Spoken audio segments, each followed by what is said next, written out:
Hey guys, how's it going? It is I, the real Randy Chavez. I'm coming at you with a Pokemon sales data video.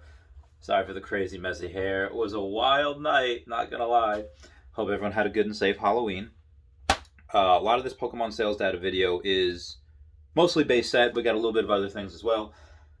Starting off with a Shadowless Charizard PSA 6. We had a bunch of these. One sold for $3,256. Another one sold for $3,105. And another one sold for $3,000. So a little bit of a descending trail there. There was a little bit of corrections. So I'll get to them. We had a unlimited Blastoise PSA 7, sold for $710.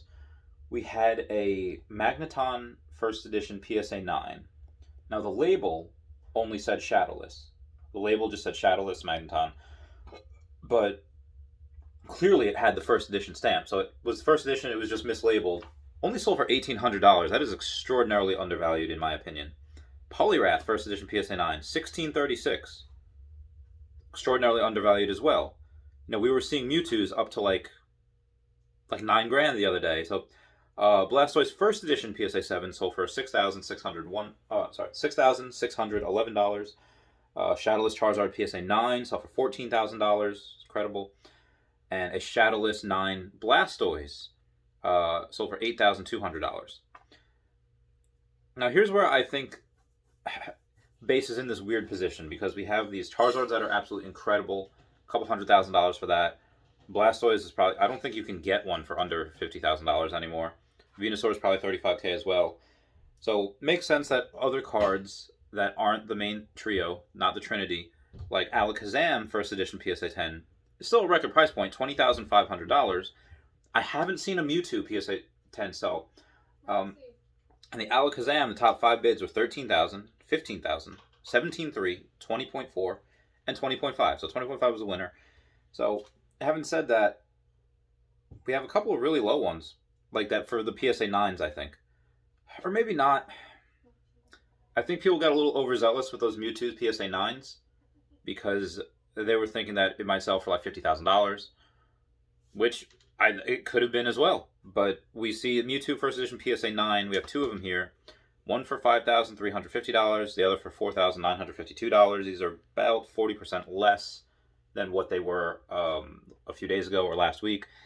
And I think partly because people think, oh, Mewtwo's going to go for so much, and then they realize, wait a minute, not every card is going to be the same way as Charizard, Blastoise, or Venusaur, where you can't get them for under a certain amount. Now, these cards are still very rare, and I do think that in the long term, these are undervalued. But right now, these are probably fair market price because of an Alakazam's getting, $20,000. Mewtwo might get a little bit more than that, maybe like 25, maybe 30, which the $4,000 to $5,000 range makes sense. The $9,000, again, I'm not saying that won't be that eventually. I'm 100% positive it will. But I just think right there we're seeing a little bit of a correction with that. People just a little overzealous, pulled back a bit. Zapdos First Edition Zapdos First Edition PSA 9 is for $3,750, which makes sense as well. You're going to get cards like, again, Poliwrath, and I don't know why people hate on Poliwrath, why it's not as popular. Not only is it water, it's a fighting type Pokemon, and Red has that in the comics. He's got a Poliwhirl, but it like he gets thrown off the SSN, Poliwrath goes in with him and touches a water stone, and it's so freaking cool.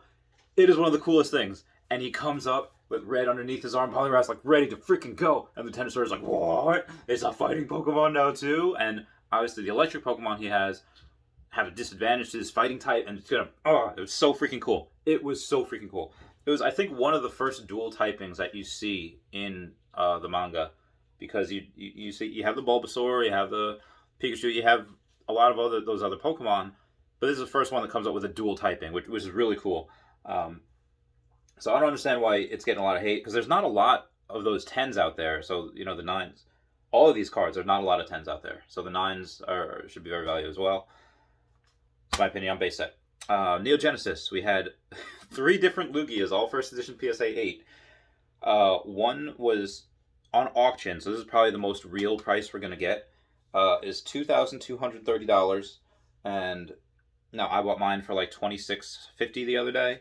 Partly because I had a real epic swirl. Partly because I was like, okay, I don't have to pay tax on this, on eBay, the fees or anything. So that's what I'm going to do. And a little bit of a retracement there. So I was like, okay, you know what? I bought the high. Could have bought lower, but that's fine. I got a swirl, whatever. And then we had another Lugia First Edition PSA 8. This was $2,895 or best offer. Can't figure out what the or best offer was. So let's say $2,500. And then we had another Lugia First Edition PSA 8. And I should have bought this. I had the money. I had the money for it in the account right now. That money really won't be there next week, but I had it. I should have bought it because it was $2,000 or best offer. I was like, that is stupid undervalued. Stupid undervalued. And it was gone within an hour. Within an hour of it being listed, it was done. So I was like, people knew that as well. Lugia, there's a lot of movement right now.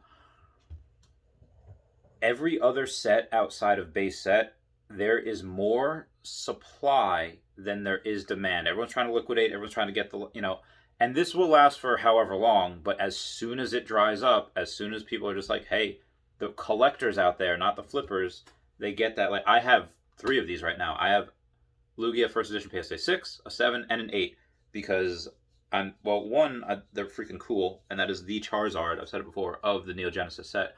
I don't know what happened to my eye, but that's a thing that I'm dealing with.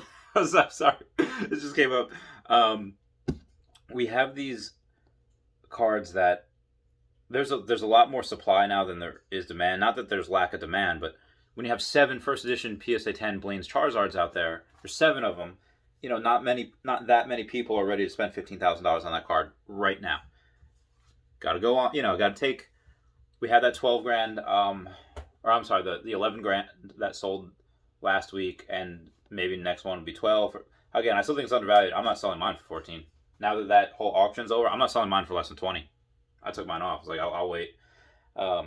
So the Neo Genesis that we have here is, again, such an incredible artwork in there in the Neo Gen. There's very hard to grade. So these guys are really undervalued, in my opinion. Considering the 10 just sold for $50,000, and that was undervalued. That is undervalued in my opinion. Again, there's 41 PSA 10 copies in this. This is the Charizard of the Neo Genesis set. The first appearance of it. This is the first Gen 2 set that we have, and it's just incredible. So moving on past that, we have a Gym Challenge, 2 of them. Blaine's Charizard First Edition PSA 9 sold for $4,151, and another Blaine's Charizard First Edition PSA 9 sold for $4,600. Do a quick calculator thing. 5x of that would be $20K. In the lower, and the reason why I do that, because you have the 10 usually sells for 5 to 8 times what the 9 sells for. In extreme cases, it'll be 10 times what the 9 sells for. In lower extreme cases, it'll be 3 times what it sells for. So even 3x, getting Charizard for $12,000 versus PSA 10, again, crazy good deal if you can get that. Jungle set. Vaporeon First Edition PSA 9 sold for $1,100, and a Mr. Mime First Edition PSA 9 sold for $305. Now this Vaporeon, because the 10 just sold for over $14,000, this 9, even at a record price point of $1,100, is incredibly undervalued. Incredibly undervalued, in my opinion.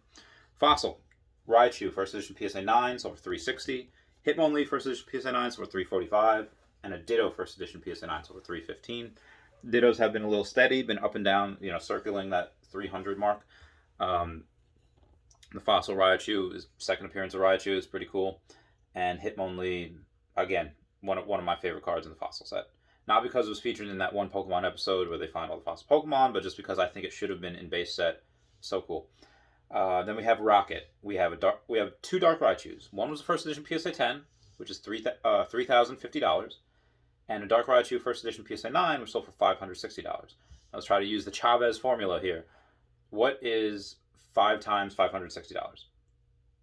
$2,800. And, okay, so that's $2,800. So that's not as much as the First Edition PSA. So it fits between that 5 and the 8 times. Again, that's a general rule. It doesn't work for Neo Destiny. Neo Destiny Shinings are a little different because however many PSA 10s there are, there's about as much PSA 9s. And that's usually why that happens. Speaking of Neo Destiny, we have Shining Mewtwo First Edition PSA 10, $9,500 or best offer. I don't see this selling for less than 5, because one did sell for $4,500. So I don't know what that is. I messaged a guy, hasn't gotten back to me. And a Shining Raichu Unlimited PSA 9 sold for $610.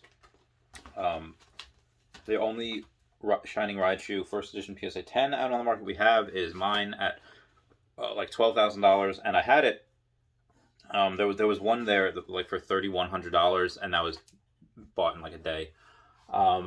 Guys, I love you. Please comment, like, and subscribe. Comments are good for the YouTube algorithm. What'd you do for Halloween last night? Let me know. Bye.